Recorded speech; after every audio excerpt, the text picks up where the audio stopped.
আজকের অমৃতবিন্দুর শীর্ষকটি হল শ্রীলা ভক্তি সিদ্ধান্ত সরস্বতী ঠাকুরের শেষ নির্দেশ। এটি পরম পূজ্য শ্রীল রাধানাথ স্বামী মহারাজের প্রবচনের একটি অংশ।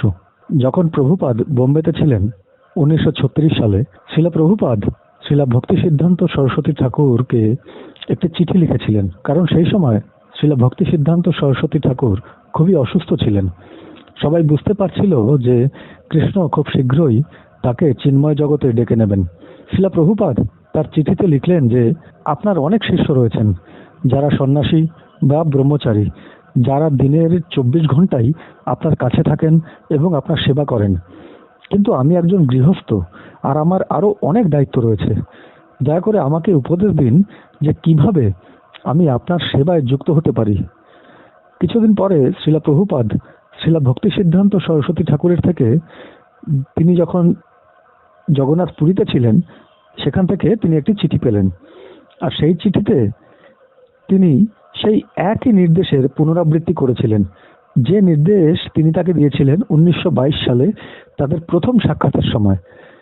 দয়া করে শ্রী চৈতন্য মহাপ্রভুর এই বাণীটিকে গ্রহণ করো, শুদ্ধ ভগবত প্রেমের বার্তা, এবং তাকে ইংরেজি ভাষায় সারা পৃথিবীতে ছড়িয়ে দাও।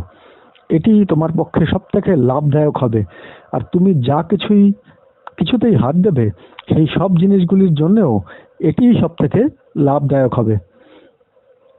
তার কয়েক সপ্তাহ পরেই শ্রীলা ভক্তি সিদ্ধান্ত সরস্বতী ঠাকুরের ইহলীলা সাঙ্গ হয়েছিল। তিনি তখন কলকাতার বাগবাজার মন্দিরে ছিলেন, আর সেখানে সমস্ত জায়গা থেকে ভক্তরা এসে তার চারিদিকে ঘুরে অপূর্ব কীর্তন করছিলেন।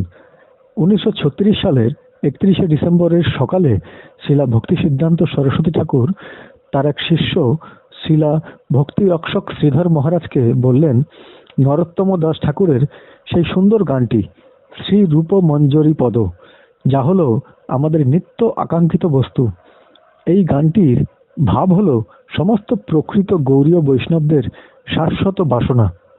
এবং তারপর তিনি অপর একজন শিষ্যকে বললেন সুন্দর শিক্ষাষ্টকম প্রার্থনাটি গাইতে। অতঃপর তিনি তার ভক্তদেরকে নির্দেশ দান করলেন, এই বলে যে তাদের অবশ্যই একে অপরের সেবা করতে হবে, ভালোবাসতে হবে, প্রচার করতে হবে। তোমরা একে অপরের সাথে সহযোগিতা করে চলবে। আর তিনি তাদের আরো বললেন, সংস্থা পরিচালনা কর্তৃত্বটি জিবিসি বা গভর্নিং বডি কমিশন নামের সংস্থা পরিচালন পার্ষদের হাতে তুলে দেওয়ার জন্য সেটা গঠন করতে হবে। 10-12 জন সদস্য তাতে থাকবেন। তাদের উপরে দায়িত্ব দিতে হবে, যারা সারা পৃথিবীতে প্রচার করার জন্য কৌশল স্থির করবেন। তো এইভাবে শ্রীলা ভক্তি সিদ্ধান্ত সরস্বতী ঠাকুর সেই কাজটি করে গিয়েছিলেন যা তার আগে আর কেউ করেননি।